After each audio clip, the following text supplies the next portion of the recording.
Nah, kemudian gini Pak Budi, kalau yang membedakan sebuah kejahatan dilakukan di ruang digital dan virtual ini apa? Selain dari wadahnya yang terlihat berbeda. Apanya, Mas? Iya, yang membedakan sebuah kejahatan dilakukan di ruang digital dan juga virtual. Artinya secara Oh, langsung perbedaannya seperti apa? iya sebenarnya begini, pertama ini, sama-sama pasti merugikan si anak ya. Ya, Mhm. kalau secara, fisik maupun non fisik itu pasti merugikan si anak. Yang kemudian ada satu yang membedakan secara digital adalah jejak digitalnya si anak itu sendiri. Karena begitu seorang anak ini kemudian dia menjadi korban pelaku ya atau, jadi gini, pada saat sama-sama anak itu mengirimkan konten pornografi, dia meng-create konten pornografinya ke orang lain, atau dia yang merekam begitu. Jadi itu sama-sama dalam konteks perlindungan anak sama-sama korban. Jadi ada korban pelaku, ada korban yang korban gitu ya. Jadi kita anggap anak adalah korban dari kondisi yang ini. Nah, begitu bicara konten digital itu kan nggak bisa dihapus, Mas. Mau bagaimanapun itu nggak mudah untuk mudah dihapus. Ini akan terus menghantui kehidupan si anak kalau kemudian tidak ada proses konseling yang baik, tidak ada proses penanganan yang baik. Kenapa? Dia akan bisa dibully oleh kawan-kawannya dimanapun dia berada, dan dia akan punya masa lalu yang tidak bisa dihapus karena itu terkait di internet. Itu yang pertama. Yang kedua, kejahatan-kejahatan online itu terorganisir dan itu nyebar di mana-mana. Artinya yang merequest konten-konten pornografi anak gitu ya, mau live ya, mau anaknya diminta live atau cuma foto saja dan segala macam, itu borderless, itu lintas negara, bisa di mana saja dan itu sindikat begitu. Jadi yang terjadi online sekarang kita lihat ini, misalnya ada beberapa kasus yang lagi rame, itu bisa jadi adalah piramida, pucuk piramida karena di bawahnya lebih banyak lagi.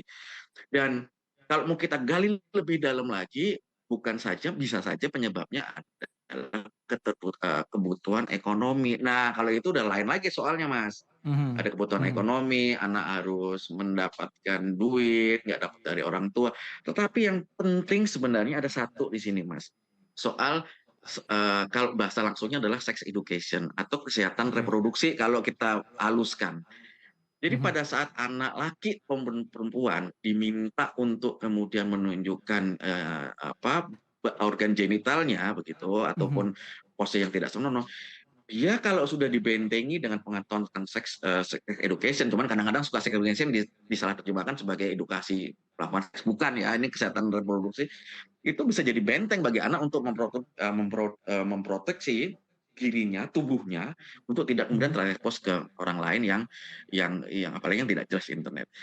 Jadi bahayanya di internet adalah itu memultiplikasi impact-nya ya, dampaknya tentunya, kemudian efek psikologisnya, dan kemudian Ya. kebertahanan konten Mhm. itu ada di dunia maya, itu jauh lebih Mhm. panjang gitu, Mas. Iya. Baik, Pak Budi tadi Anda menyampaikan bahwa ada sangat bahayanya jejak digital yang memang, belakangan ini juga seperti maksud kami masyarakat ini juga berdampak dari adanya, jejak digital yang tentunya ini berbau dengan konten pornografi. Nah, bagaimana sebenarnya apabila para masyarakat ataupun juga anak-anak ini sudah masuk dalam jurang tersebut? Iya, jadi susahnya tuh bukan susahnya, tantangannya adalah itu ada Mhm. demand, Mas, itu ada bisnis ya, ada bisnis di belakang itu semua. Artinya apa? Sekali lagi, orang yang mau bayar tinggi untuk, mendapatkan konten-konten pornografi anak, ya, apakah itu rekaman, live, dan segala macam itu, demand-nya tinggi. Dan memang ini perlu pendekatan sebenarnya dari hulu ke hilir. Hulu ke hilir itu seperti apa? Kalau hilir itu adalah dengan penegakan hukum. Nah, penegakan Mhm. hukum itu bisa pelakunya segera ditangkap ya, kemudian ada konten-konten negatif di-take down oleh, pemerintah, seperti itu. Dan yang kami ketahui juga kan sekarang, Kementerian Kominfo sedang menyusun, RPP, Rancangan Peraturan Pemerintah tentang, pelindungan anak di internet, di dalam penyelenggaraan sistem elektronik. Ini sekarang lagi uji publik. Nah, marilah bareng-bareng kita Mhm. menyempurnakan RPP tersebut untuk kemudian bisa melindungi anak Indonesia. Tapi itu di sisi hilir, ya, di penegakan hukum. Mhm. Di sisi tengahnya, ini banyak upaya-upaya yang perlu kita lakukan, Mas. Misalnya tadi kita mendorong yuk literasi digital ini masuk ke kurikulum. Ini udah bertahun-tahun menyatakan bahwa literasi digital ini perlu masuk kurikulum nasional dari SD sampai SMA. Literasi digital itu jangan dianggap sebagai, oh kita bagaimana menyalakan laptop, bagaimana pakai word processing segala macam. Enggak, literasi digital itu bicara soal etik, bicara soal sistem menjaga data pribadi dan segala macam. Itu perlu masuk kurikulum. Kemudian eh, di sisi hulunya, di sisi tetap sisi tengahnya, ini sebenarnya perlu ada upaya dari platform, Mas.